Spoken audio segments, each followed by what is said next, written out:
Owl Nation. What is going on, Owl Nation? Welcome back to another edition of the Night Owls podcast. It is not a very happy Tuesday morning by the time you're seeing this video. FAU gets blown out on the road against top 20 USF, and it was very ugly. It wasn't pretty, Blake.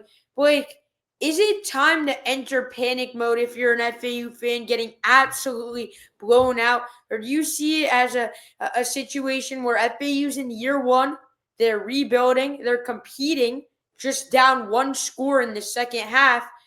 How do you kind of assess this loss? Is it time to panic, or is it time to take it slow, take a deep breath, and continue to improve?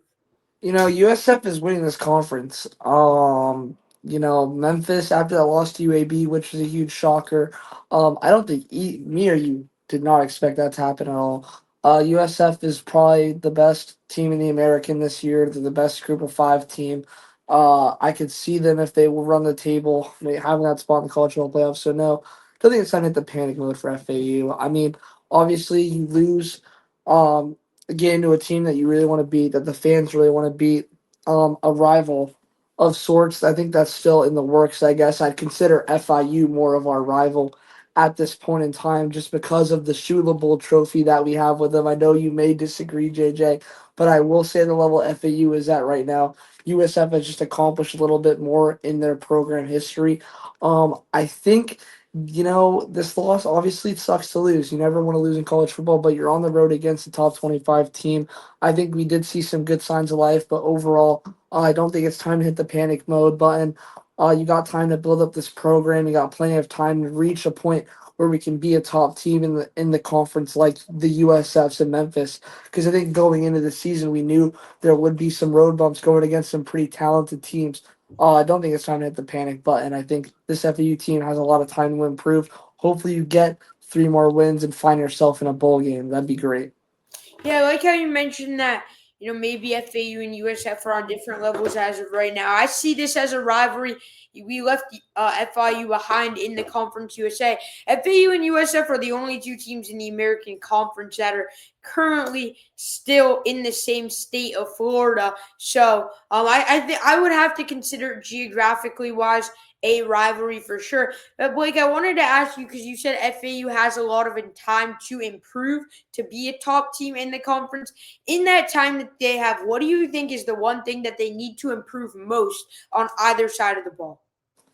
I mean, you just got to get better overall. I mean, we're not necessarily. I don't think we're deep enough on both sides of the ball in general, especially just in the trenches and in that part of our game. You just got to get more consistent and get more depth, and I think that comes with time and with better coaching and with recruits coming in. So that depth piece will definitely come as this program keeps to build and grow overall. I think FAU has done something really well. I think one thing that's been such a challenge has been running the ball. And you see flashes of a great ability for us to do it, and it just hasn't been working well with the offensive line in general, with their run blocking. I think FEU has a lot of opportunity to get better in that part of the game and just the consistencies with tackling and stuff like that. So just overall depth, running the ball, a lot of just fundamental stuff with FAU. Yeah, 100%. I want to bring up a topic on the American Conference refs because if these refs were somewhat fair, this could have been a tie game going into the third quarter. And FAU is down 21-6 at halftime. Second half starts, FAU scores on the opening drive. It's 21-13. There was an illegal block in the back on an Easton Messer punt return, which the refs were like, this is the weakest call we've ever seen. FAU had a defensive delay of game on 4th and 3, which USF was going to go for it. That single-handedly cost FAU a touchdown.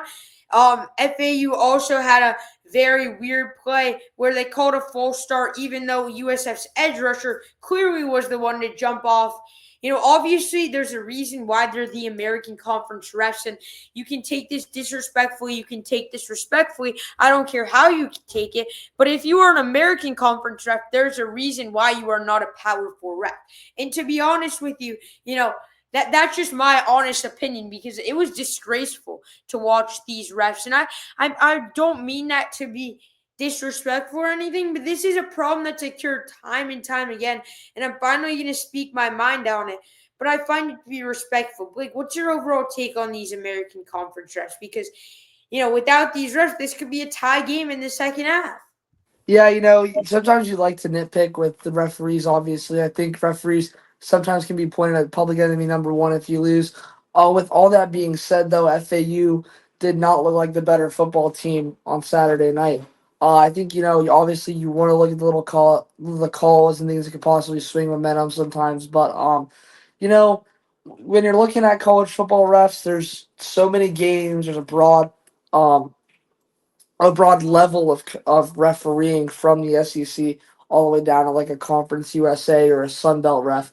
So there is a excuse me, there's a broad spectrum of referee ability. With all that being said, though, you got to play a complete game of football. You got to battle adversity. I think, especially adversity from referee calls can obviously hinder momentum. It's how you bounce back, though. And obviously you don't want to see your team have a call go a different way. It's one of the worst things to watch in football. But you got to deal with it. You got to battle back. I think whenever you're watching a game, referees are something you notice. Something you won't agree with every call that happens in a game.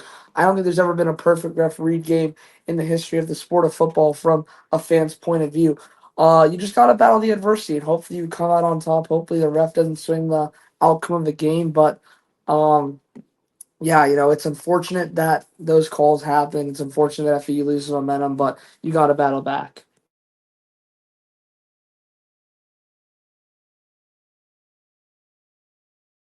JJ, you're on mute.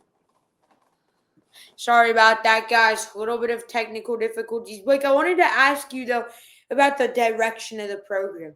If you are Zach Kittley, what are you preaching to the team in practice heading into undefeated Navy? And do you see, a path to a bowl game despite having both UConn, Navy, East Carolina, the three toughest teams maybe still on the schedule, still on their schedule, and FAU can only afford to lose three more games. And they also have Tulane on their schedule. So when you have four teams where you're probably going to be the underdog in, if you're Zach Kelly, what are you preaching? Yeah, just fundamentals. I think this FAU team, I think in any football locker room, from what I've seen, with my experience covering the sport, is that fundamentals are preached so much. I mean, if you can do the fundamentals well, if you can tackle, if you can block, if you can make plays, I think you just get back to the basics of what you're doing. And when you're back in the basics, and if you're just established in the fundamentals, you can have the opportunity to win any football game. So I think just preaching fundamentals, keep doing what you're doing because we've saw that the FAU team can find success. We saw it against Rice, we've seen it against FAMU, and we saw it against UAB that FAU can have success in what they're doing. I think they just have to keep looking at what they've done well. Obviously, you look back at the tape from a game like USF, and you can find a lot of ways that you possibly didn't succeed or do something the way you wanted to. And that's because you have a lot of opportunities from playing good teams like USF and Memphis to find out what possibly is going wrong. So I think you go back, you look at the tape from your wins, you look at the tape from your losses, you find out what you need to improve on, what you need to do to win. I think the overall direction of this program, though, you're looking at a first year head coach, you're looking at a relatively new team, I would say, from the portal. FAU did lose a lot of people. They did gain a lot of people in the portal from last year. I think we are seeing them at this point of the season kind of meshing together really well. Just through those wins against Rice and UAB, especially going on the road to Houston and getting a win, that was great for this program in general. I think there's just a lot of room to grow in FAU, but you got to keep preaching week by week the fundamentals and just watching the tape and seeing what you can improve on because I think this FAU team has a lot of room to grow.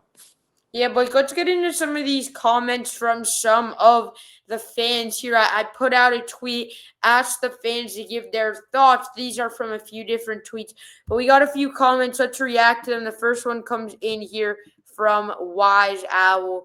I'll give you a sec. I'll read it out here. I understand you are a glass half full guy, but in order for a football team to be successful, you have to win at the line of scrimmage on both sides of the ball. FAU does that on neither.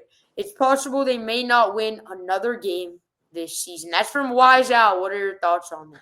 Yeah, I mentioned earlier the trench is such an important part of any winning football team.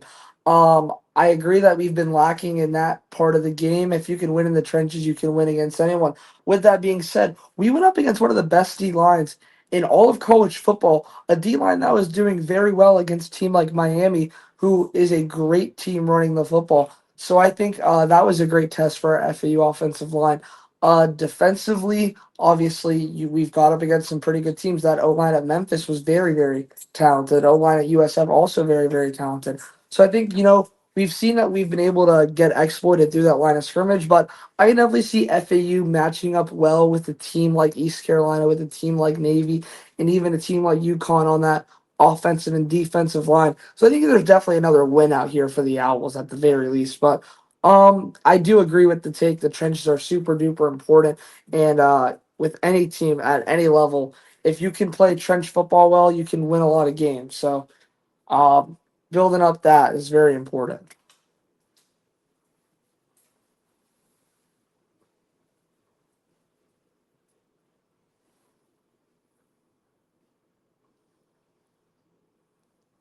You're still on mute, JJ. I'm sorry.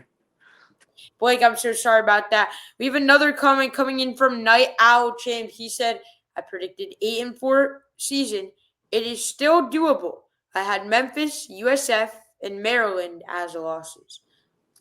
Do Yeah, you it is it is still doable hypothetically. I think Tulane will be a tough game and Navy will be a tough game, both on the road. Uh I mean, I could still see 7-5 if you really this FU team really turns it around.